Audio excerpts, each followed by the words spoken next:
हमारे जो माशाल्लाह व्यूवर हैं, तो अगर आपको अच्छा एक इंसान मिल जाए जो आपकी हेल्प भी करे, आपका घर का सर्कल भी पूरा करे, माँ का इलाज भी करवा दे, तो आपसे शादी भी करना चाहे, तो आपकी क्या राय होगी? जी इंशाल्लाह अगर कोई अच्छा और शरीफ इंसान होगा जो मेरे घर के हालात बेहतर कर सकेगा, मुझे सपोर्ट करे मेरी माँ के इलाज में, मेरे घर के हालात के बारे बिल्कुल। में। मैं वापस आई हूँ, मेरी अम्मी पे कुछ कर्जा भी है, वो भी मैंने उतारना है। अगर कोई इंसान हमें सपोर्ट करेगा तो नेक और शरीफ इंसान होगा तो इंशाल्लाह मैं ज़रूर सोचूंगी उसके बारे में, लेकिन यही कि मुझे एक सपोर्टिव इंसान चाहिए। अस्सलाम वालेकुम नाज़रीन, मैं हूँ आपकी मेज़बान रुबीना मलिक और मेरे साथ इस वक्त 22 साला महवश मौजूद है, जिनको एक नौकरी के ज़रिए दुबई में बुलाया जाता है और वहाँ पर एक क्लब में इनको सेल किया जाता है। आइए इनसे सारा माजरा इनसे जानते हैं कि इनके साथ ऐसे क्यों हुआ। अस्सलाम वालेकुम। जी वालेकुम अस्सलाम। अच्छा महवश, मुझे ये बताएं कि आप तो नौकरी की तलाश में कैसे निकली? जी मैं एक नॉर्मल और गरीब घर से बिलोंग करती हूँ, तो मैं घर में बड़ी थी, तो घर के हालात बेहतर करना चाहती थी। मेरी वालदा बीमार रहती हैं, उनको काफ़ी सारे मसले हैं, गुर्दों का भी, मोरों का भी और जोड़ों का ये प्रॉब्लम है, उनका ट्रीटमेंट चल रहा था। तो हालात बहुत तंग थे, इस वजह से मैं जॉब करने निकली थी और मैं एक जॉब कर रही थी पहले से। तो वहीं से मुझे किसी ने कहा कि मतलब आप को अगर अच्छी इनकम चाहिए, अच्छी जॉब चाहिए तो आप कर लेंगी। मैंने कहा मैं कर लूँगी। तो उन्होंने कहा जी इस तरह आउट ऑफ कंट्री एक जॉब है दुबई में, तो आप वो कर लें, वहाँ पे आपको सैलरी भी अच्छी मिलेगी। मैंने कहा जी ठीक है मैं कर लेती हूँ। तो मैंने घर आके बात की तो मेरी फैमिली नहीं मानी, उन्होंने कहा जी नहीं जाना आपने। तो मैंने मतलब मैं कुछ करना चाहती थी अपने लिए भी, अपने घर वालों के लिए, माँ का इलाज कराना चाहती थी, मजबूर भी थी। तो मैंने ये फ़ैसला किया कि मैं इनको बिना बताए चली जाती हूँ। जब मैं इनको सपोर्ट करूँगी, कुछ कमाऊँगी, हालात बेहतर करूँगी तो मैं मतलब सब ठीक हो जाएगा। बिल्कुल। मैंने उनसे कहा जी भी मैं तो ख़र्च नहीं कर सकती पासपोर्ट वगैरह ये वो वीज़ा। उन्होंने कहा जी वो सारा हमारा ख़र्चा होगा, अच्छा। आपने बस जाना है, वो कंपनी खर्चा करेगी। अच्छा ठीक मैंने कहा जी चलें ठीक है। जब हम वहाँ पे वो मुझे ले गए यहाँ से धोखे से, वहाँ पे गई तो वो आगे गलत लोग थे। उन्होंने कहा जी यहाँ पे तो आपको डांस करना है, यहाँ पे आपको 2 नंबर काम करना है, गलत काम करना है। तो उन्होंने मुझे एक क्लब में जो है ना छोड़ दिया, मतलब ले जा के कैद कर दिया। तो वह मैं रोई, मेरे पाँव तले ज़मीन निकल गई जब मुझे पता चला कि ये मेरे साथ क्या हो गया, ये कैसे लोग हैं, ये इन्होंने कहा क्या और ये कर क्या रहे हैं। बिल्कुल ऐसे ही। मैंने उनसे माफ़ी मांगी, मैंने उनसे रिक्वेस्ट की भाई मुझे वापस जाने दें, आपकी बड़ी मेहरबानी। तो उन्होंने कहा नहीं जी ऐसे नहीं आप जा सकती, हमारा 3 माह का एग्रीमेंट है। वो एग्रीमेंट पूरा होगा तो फिर आप जाएंगे, तो वो जो हमारा नुकसान हुआ है वो आप पूरा करें, जो हमने आप पे पैसे खर्च किए हैं। वहाँ से उन्होंने मारना, टॉर्चर करना, बदतमीज़ी करनी। मैंने बहुत वास्ते डाले, माफ़ी मांगी, उन्होंने रिक्वेस्टिंग की कि मुझे जाने दें, मुझे छोड़ दें आप। उन्होंने कहा जी नहीं।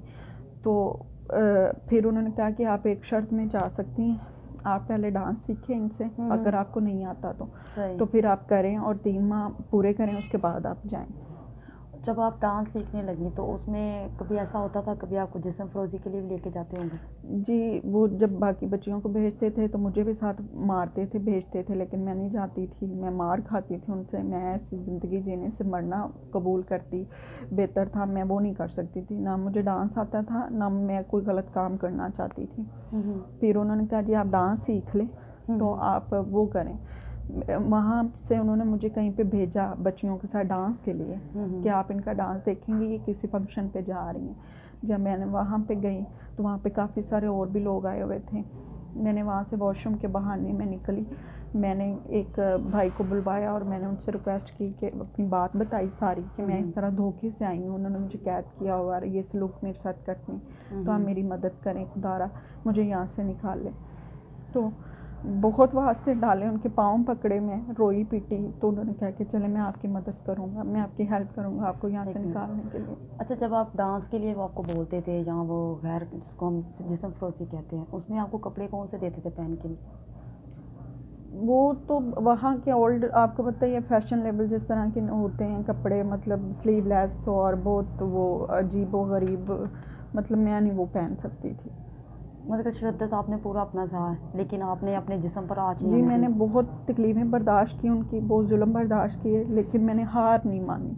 और मैं रो रो के छुप के अल्लाह से माफ़िया मांगती थी कि मैं दोबारा किसी पे भरोसा नहीं करूँगी और मैं इस तरह की गलती नहीं करूँगी। मुझे एक दफ़ा मेरे घर पहुँचा दें, मैं ऐसा कभी गुनाह नहीं करूँगी दोबारा किसी पे भरोसा करने का।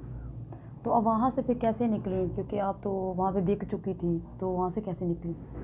जी बस वो अल्लाह का बंदा था भाई, उन्होंने मेरी हेल्प की, मदद की। मैं उनको बहुत दुआएं देती हूँ, अल्लाह उनको ज़िंदगी सेध दे। उन्होंने मुझ पे ये बहुत बड़ा एहसान किया है और मैं एहसानमंद हूँ उनकी कि मैं आज अपने घर में हूँ। आप पाकिस्तान में आ चुकी हैं। जी ज़ाहिर आप माज़ी तो अपना नहीं भूल पाएंगे जो आपके साथ हो गया है, तो अब आप क्या करना चाहेंगे कि आपकी हमारी मीडिया पर आई हैं, हमारे ऑनर से आप क्या चाहती हैं व्यूवर से? जी मैं अपना वही मेहनत मज़दूरी दोबारा से करना चाह रही हूँ काम, ठीक है। और मैंने अपनी माँ से भी माफ़ी मांगी है, अपने अल्लाह से भी माफ़ी मांगी है और तौबा तैब हुई हूँ कि मैं दोबारा ऐसी कोई गलती नहीं करूँगी किसी पे भरोसा करने की। और मैं जो रूखी सूखी है जैसे है मैं इधर ही मेहनत करूँगी और अपना घर चलाऊँगी और अपनी माँ को सपोर्ट इलाज करवाऊँगी और मैं यहीं पे काम करूँगी। मतलब कि आप क्या काम कर सकते हैं जो कि माँ का आप उनको भी संभाल सकें, उनका इलाज भी करवा सकें और अपना घर बैठ के जो रोज़ी भी कमा सकें, तो ऐसा क्या कर सकती हैं महविश आप? अगर हमारे व्यूवर जो अब आपको कोई कारोबार करवाते हैं तो क्या कर सकती हैं आप? जी मैं पॉलिश का काम जानती हूँ, मैं सिलाई का काम जानती हूँ, कपड़े बहुत अच्छे सी लेती हूँ, डिज़ाइनिंग कर लेती हूँ और पार्लर का भी कर सकती हूँ। अगर कोई ऐसा हो जाए कि मैं एक छोटा मोटा पार्लर अपना बना लूँ या मैं कोई कपड़ों का कोई काम कर सकूँ तो वो करूँगी इंशाल्लाह। तो ये पार्लर का काम मतलब कि पार्लर का काम कितने तक हो जाएगा? जी छोटा से छोटा भी हम सेटअप बनाते हैं घर में भी तो उस पर 4-5 लाख रुपया तो खर्चा आ जाता है। और अगर हम बुटीक का भी काम करते हैं तो उस पर भी 2-2.5-3 लाख रुपया लग जाता है। बिल्कुल मशीनें ऐसे आती ही हैं, ऐसे कपड़ा ही। आता है और फिर वो सारा कुछ। तो इसमें आप मैनेज कर लेंगी, मतलब कि छोटा से कारोबार से घर का खर्चा भी, माँ का इलाज भी करवा सकती हैं? जी इंशाल्लाह मैं मेहनत करूँगी ठीक और है। मैं दिल से मेहनत करूँगी और पार्लर का करूँ या मैं बुटीक का करूँ तो मैं मेहनत करके इंशाल्लाह अपना घर का और अपनी माँ का इलाज करा सकूँगी। अच्छा, अगर हमारे जो माशाल्लाह व्यूवर हैं तो अगर आपको अच्छा एक इंसान मिल जाए जो आपकी हेल्प भी करे, आपका घर का सर्कल भी पूरा करे, माँ का इलाज भी करवाते, तो आपसे शादी भी करना चाहे, तो आपकी क्या राय होगी? जी इंशाल्लाह अगर कोई अच्छा और शरीफ इंसान होगा जो मेरे घर के हालात बेहतर कर सकेगा, मुझे सपोर्ट करे मेरी माँ के इलाज में, मेरे घर के हालात के बारे बिल्कुल। में। मैं वापस आई हूँ, मेरी अम्मी पे कुछ कर्ज़ा भी है, वो भी मैंने उतारना है। अगर कोई इंसान हमें सपोर्ट करेगा तो नेक और शरीफ इंसान होगा तो इंशाल्लाह मैं ज़रूर सोचूँगी उसके बारे में। लेकिन यही कि मुझे एक सपोर्टिव इंसान चाहिए। जो आपके माज़ी को भूल कर आपको अपनाए। जी बिल्कुल, जो मतलब मेरी किसी बात पे भी मुझे टॉर्चर ना करे, इस बात का ताना ना दे कि मैंने क्या गलती की थी। जी नाज़रीन, आपने महविश की बातें सुनी कि आजकल का वो दौर आ गया है कि जो बेटियां हैं, बेटे ना हों तो बेटियां बाहर निकल के कैसे काम कर सकती हैं, क्योंकि बाहर तो जगह जगह पर दरिंदे पड़े हुए हैं। तो क्योंकि ये सोचें, अगर आप लोग हर जगह पर हर औरत की इज़्ज़त नहीं करेंगे, बेटी बहन भाई की इज़्ज़त नहीं करेंगे, तो औरत कैसे निकल के बाहर मेहनत कर सकती है? धोखे करते हैं, धोखेबाजी बहुत ज़्यादा है। मेरी व्यूवर से यही एक गुजारिश है कि महविश की हेल्प की जाए।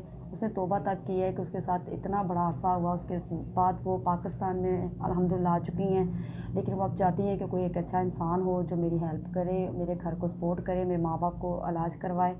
तो उसी के साथ इंशाल्लाह मैं शादी भी करूँगी। इसी के साथ साथ मुझे इजाज़त दीजिए। अल्लाह ने के पास।